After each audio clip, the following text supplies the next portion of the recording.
morning दिनै जा Sunday बाजारनिफ्राय बोरै मा लाबोखो बेखौनो एसे नोंसोरनो खिथानोसै आङो फै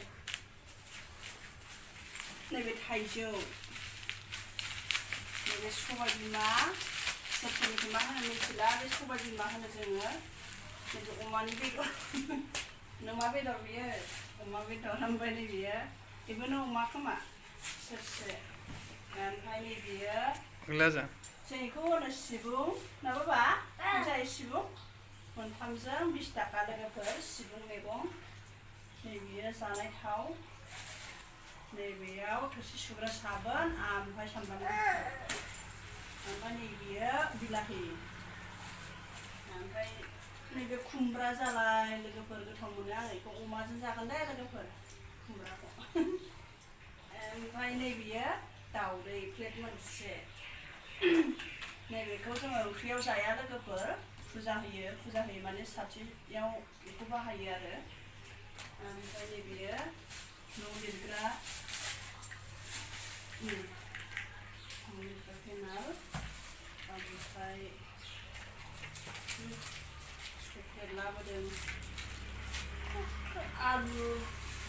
नै लोगोफोर आलु गैयाबालाय नायफैनोसै नै सामब्राम गोजा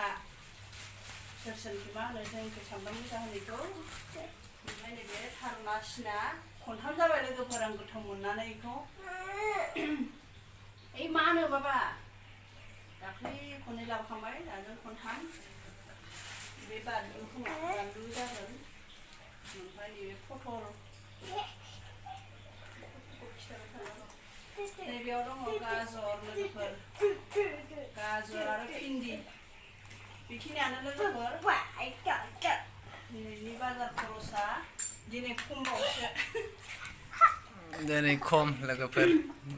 माइरं लाबाखै नालाय माइरङा दंखायो